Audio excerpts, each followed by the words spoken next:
Um beijo pra vocês. E é uma coisa assim, bem... Todo mundo ali é brother. Me siga no Instagram, tá escrito aqui, Monique, meu Deus, de novo. Um beijo pra vocês.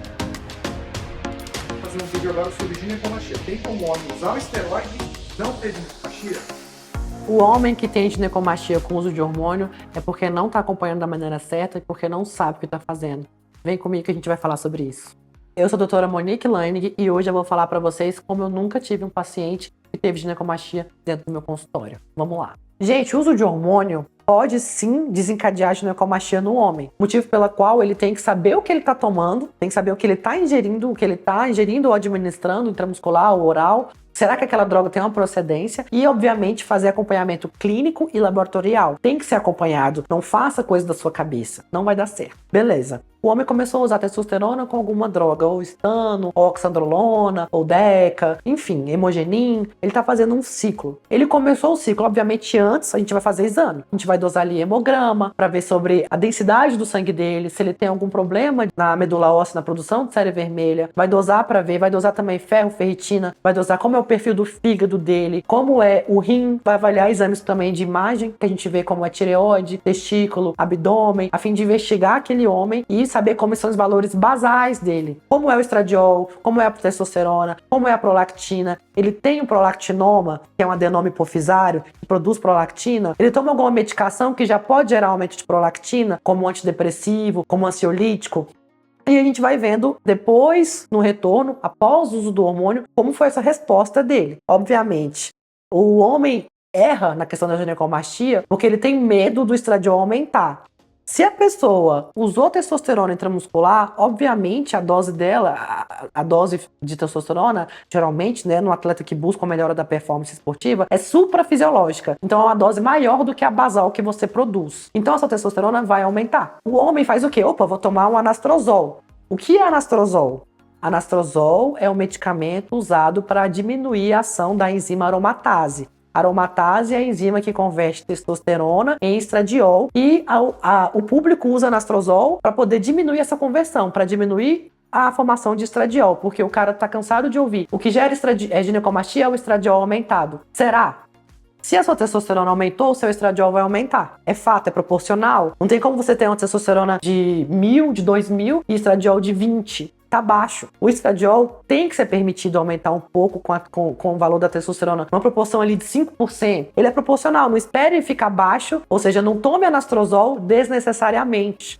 Por quê? Se você usar anastrozol de forma, ou seja, de forma que não precise, de forma desnecessária, você vai gerar uma redução do estradiol, que é pior do que ele alto, tanto em todos os aspectos, tanto de retenção quanto de ereção. Não é só a ginecomastia que está envolvido no estradiol. Ele está envolvido com tudo, com sua capacidade de reter líquido, com a sua ereção, com o seu desejo sexual, com a sua função cardiovascular, com a sua saúde, com o seu colesterol, com o seu lipidograma, com tudo. Então o estradiol é fundamental no homem. Claro que ele dosou no exame. Opa, aumentou demais. A proporção não tá legal. O que a gente faz? Entra com o anastrozol. Obviamente numa dosagem muito melhor do que o anastrozol de farmácia. O anastrozol de farmácia que você encontra tá na dose de 1 miligrama. É uma dose alta. Uma dose que, claro que a meia-vida do anastrozol é de 48 horas, então tem gente que usa 1 miligrama dia sim, dia não, para poder manter a meia-vida ali, só que continua sendo uma dosagem alta. Para ter noção, quando o estradiol aumenta um pouco, eu coloco na prescrição geralmente 0,1 ou 0,2 miligrama de anastrozol por dia. Mesmo a meia-vida sendo 48 horas, coloco diário junto com alguma outra medicação que tenha, porventura, necessidade de ser ingerida. Ou seja, tem que acompanhar o estradiol e só associar se tiver uma necessidade. Opa, e se eu tiver com sensibilidade no mamilo? Porque o homem não tem que sentir que tem peito. Isso é coisa de mulher. Você não tem que ficar sentindo aquela sensibilidade no mamilo. Isso está errado. E se você tiver essa sensibilidade no mamilo com o seu valor de estradiol normal? Nesse caso, compensaria entrar com tamoxifeno. O tamoxifeno, ele age no receptor do mamilo, ou seja, no receptor do estradiol, na verdade, agindo como se fosse um estradiol. Então ele se conecta naquele receptor, inibindo a ação do estradiol. Ou seja, eu sou o tamoxifeno, eu entrei ali no receptor do mamilo, onde tem o receptor de estradiol, e bloqueei a entrada do estradiol. Ou seja, ele vai evitar uma ginecomastia que possa ser causada pela ação do estradiol ali. E não vai reduzir ação da aromatase. Então vai continuar com a conversão de testosterona em estradiol, que é proporcional. Então, em alguns casos, o homem que está usando um medicamento, usando testosterona com algum hormônio e tem uma sensibilidade exacerbada do mamilo, a gente entra com tamoxifeno em dose de ataque, que seria 20 miligramas 3 vezes ao dia, na dose de 60 miligramas, durante, assim, uma semana, e depois cai para 20 miligramas por dia até dosar exame laboratorial ou até que resolva os sintomas. Não é errado associar tamoxifeno com anastrozol, é uma combinação possível, mas tem que ter uma indicação.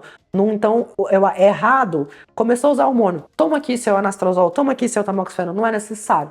Outra coisa muito importante, além de ter dosagem certinha desse estradiol, que nos meus pacientes eu doso ali de 50 dias a no máximo 60 dias a cada 2 meses, ou seja, depois de 6 a 8 semanas, dependendo da medicação que está sendo usada, claro, e vai fazendo essa regulação.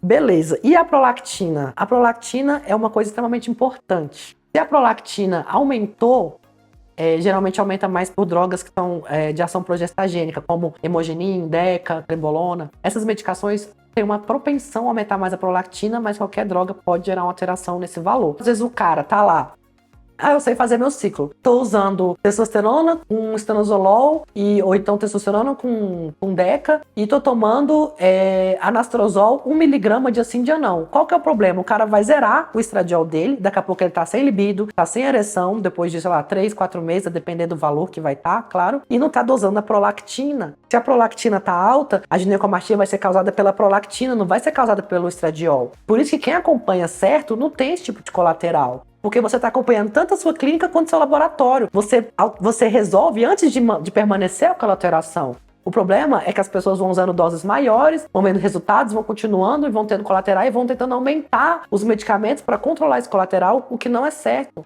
É sendo resolvido antes de gerar uma alteração significativa.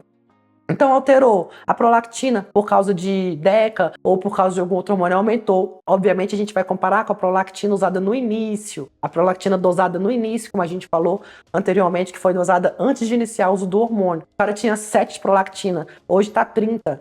Ele vai ter alguma alteração mamilar. Prolactina não é legal de ser aumentada assim. Então, viu uma alteração da prolactina no exame de sangue. O que fazer? Obviamente, comparar primariamente com o valor da prolactina basal. Dependendo do caso, trocar, né, mexer ali na dose, ver o que você está tomando e associar com a bergolina, tá? Que é um medicamento que hoje a gente compra em farmácia, não precisa de receita, no entanto tem que haver, obviamente, uma indicação certeira, porque se você usar demais você vai zerar a sua prolactina. A gente prescreve ali geralmente com a bergolina, 0,5 miligramas, uma vez por semana, 2 ou 4 tomadas e reavalia a prolactina, tá? Isso já dá uma boa resolvida e evita significativamente a ginecomastia. Outra alteração, então a gente falou do estradiol, da prolactina, é um outro exame muito importante. Obviamente que a gente vai estar correlacionando com a testosterona, né? Mas é a estrona. Ninguém dosa esse exame.